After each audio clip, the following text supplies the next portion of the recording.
What's up everyone, I'm Carl Johnson, and in this video I'm going to show you how to put hover animations into your Squarespace site, like this, but without the hand. Covered in dust.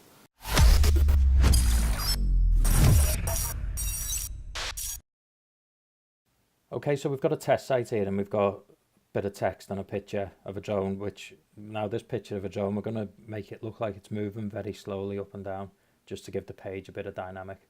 So the first thing I need to do is to get the ID of the block that this picture is contained in. So I'm going to use a plugin for Chrome called Squarespace Block Identifier. I'll leave the link in the description below. So if we just go to the block identifier and click on it, you'll see it gives us the IDs of all the blocks in here. So this is for the line, and then we've got a spacer and the text block. So this is the one we need to grab. This is the ID of this image. So if we just click on it, it automatically copies it to the clipboard, and then we can close that down because we don't need that now. Next thing we're going to do is come over to design and custom CSS, and then we're going to paste the block identifier. Okay, so this is quite a lengthy bit of CSS that we're going to put in, so I'm going to also put this in the description below to save you a bit of time, so you can just copy and paste it into place. But basically what we're going to do is go with squiggly bracket, and then we're going to just knock the second one down slightly so we've got a bit of space so we can see what we're doing. And then we're going to go animation dash name colon and then floating and then semicolon. So I'm just going to copy this animation dash because we're going to be using that on the next three lines, sorry.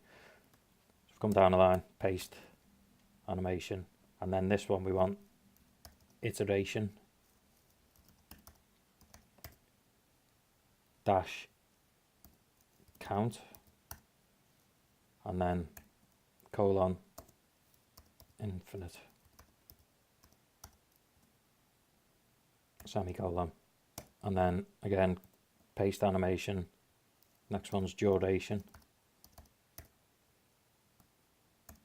same again, colon, and we'll just go with 5 seconds for now. 5, so put 5s semicolon animation again, and then we want dash, oh no, we've already got the dash, we want timing dash function colon, then we want ease dash in dash out semicolon, and then we're just going to give it some space to move around, so we're going to go with margin left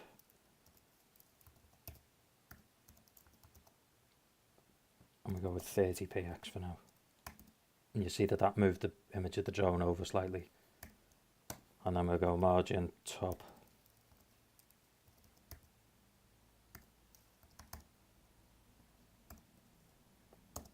we go 5px for now. So that just gives it a little bit of room to move around. So the next thing we need to do is to actually tell it to move up and down. So we need to go at keyframes space floating squiggly bracket, and then the same again, we just take that squiggly bracket, that second squiggly bracket that Squarespace automatically puts in, we'll just move that down a line. Then we go from squiggly bracket, in between them two brackets we want transform colon translate normal brackets, and then 0, 0 px, and then just outside the bracket a semicolon. The best thing to do is to just copy this transform translate, because we're going to be using this. We'll change this bit slightly on the next line, but we're going to be using it again, so it saves typing it all out again. So we come down again, and then we're going to go 65%, paste from the line above, and then on this one we're going to change this second one, so this will be, we'll go with 15px on this, and then you can see that we've already started getting the movement. come down again, and then we go 2 and paste, and then we just leave that the way it is. So there you see the drone is moving up and down now. It just gives a bit of dynamic to the page. And there we go. I hope you enjoyed this video. If you'd like to see more Squarespace tutorials in the future, please do subscribe, and hopefully I'll see you in the next video. Bye.